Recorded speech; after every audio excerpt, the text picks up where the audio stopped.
जनसामान्यांचे कैवारी प्रहार संघटनेचे संस्थापक अध्यक्ष माननीय नामदार ओमप्रकाश उर्फ बच्चूभाऊ कडू, पालकमंत्री अकोला तथा राज्यमंत्री जलसंपदा व लाभक्षेत्र विकास, शालेय शिक्षण, महिला व बालविकास, इतर मागासवर्ग, सामाजिक व शैक्षणिक मागास प्रवर्ग, विमुक्ती जाती जमाती, भटक्या जमाती आणि विशेष मागास प्रवर्ग कल्याण कामगार महाराष्ट्र राज्य यांच्या मातोश्री स्वर्गवासीय इंदिराबाई कडू यांच्या स्मृतिप्रित्यर्थ जळगाव जामोद तालुक्यातील रुग्णांसाठी रुग्णवाहिका लोकार्पण सोहळ्याचे आयोजन आज दिनांक 28 मे रोजी स्थानिक बस स्टँड बाजूला असणाऱ्या गीता भवन येथे सकाळी 11 वाजता करण्यात आला आहे।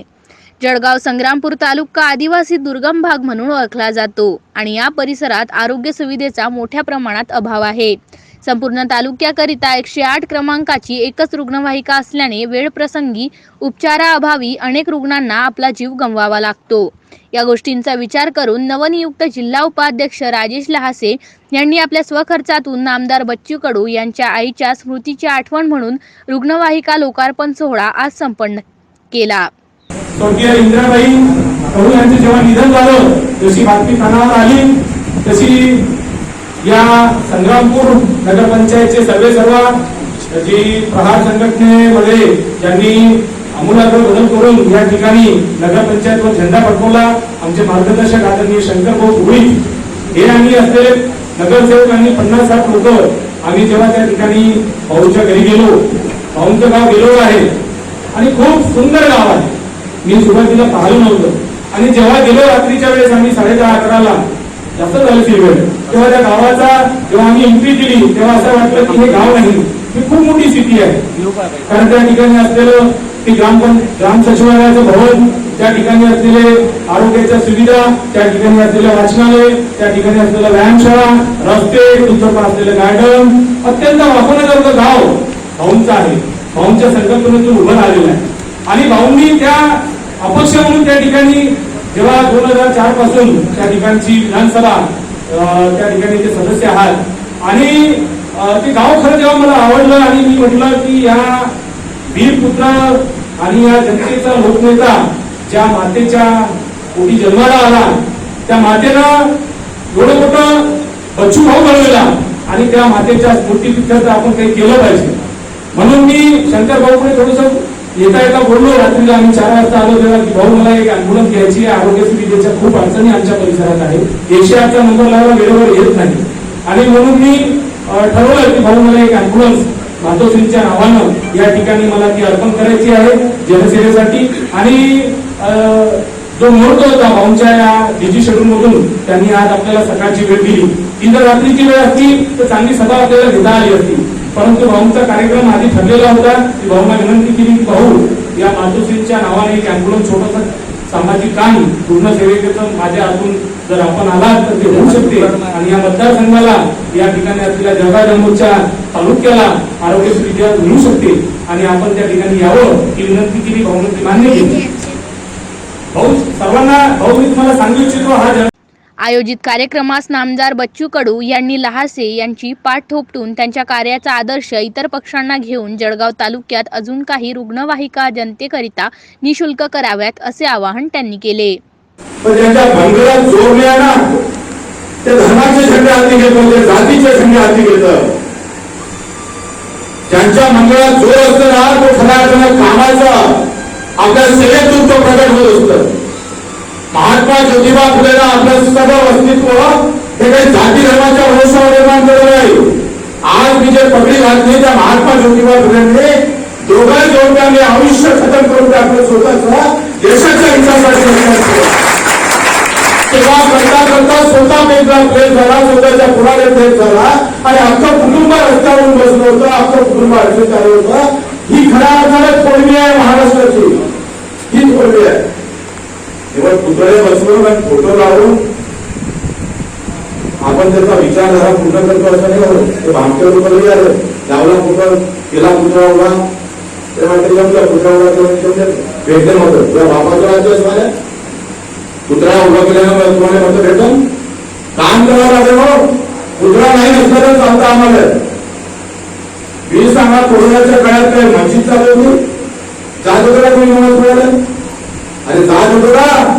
एकच होतं तिथं राजेंद्रच्या मनात एक दुःख आहे, वेदना आहे. त्या वेदना अशा आहे का किमान एक माणूस एक ॲम्ब्युलन्स तरी असली पाहिजे, ते वेळेवर रुग्णाच्या दारी पोहोचली पाहिजे. या भावनेतून त्या रुग्णवाहिकेचं लोकार्पण आहे, हे फार महत्वाची गोष्ट आहे. लक्षात घ्या. एखादा साधा विचार हा फार महत्वाचा आहे. सकाळी उठल्यावर काही लोकांच्या डोक्यात विचार येतो दारू प्यायचा, काही लोकांच्या डोक्यात विचार येतात एखाद्याची काहीतरी हिसकावून घ्यायचा, काही लोकांच्या डोक्यात विचार दूध प्यायचा येतं, काही लोकांचा रक्तदान करण्याचा विचार येतो. किती लोकांच्या डोक्यात सकाळी उठून रक्तदान करण्याचा विचार येतं? रक्त दे मला, मी देतो. किती लोकांच्या डोक्यात येतो विचार?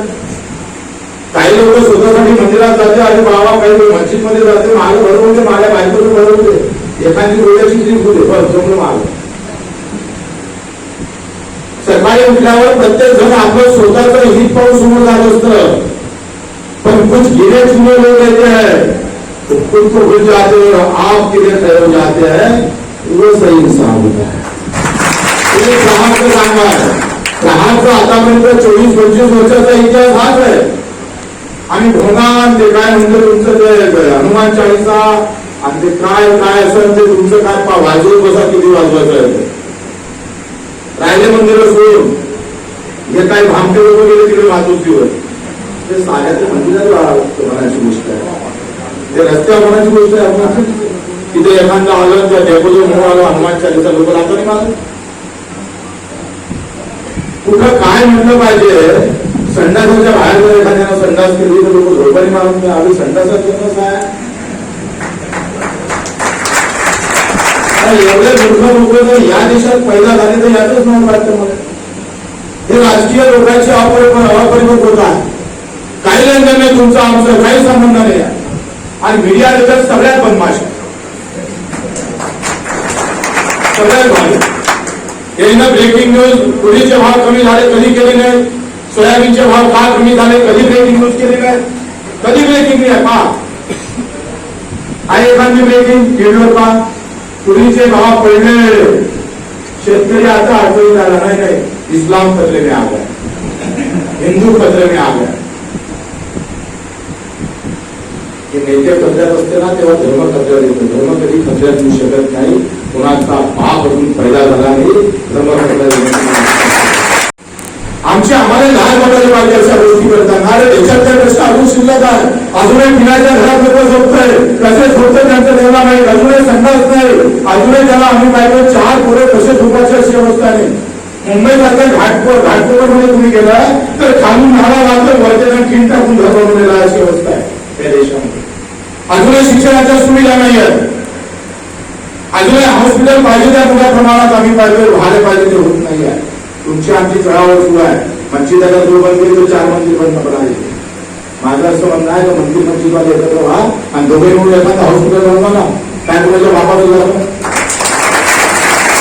रोज हे लागली पाहिजे, शर्यत हे लागायला पाहिजे, ते लागत नाही. एक ॲम्ब्युलन्स राजेश घोडा आणली तर दुसरी तुम्ही आणा, त्यांनी जमत काय करते तो कसा पैसे काय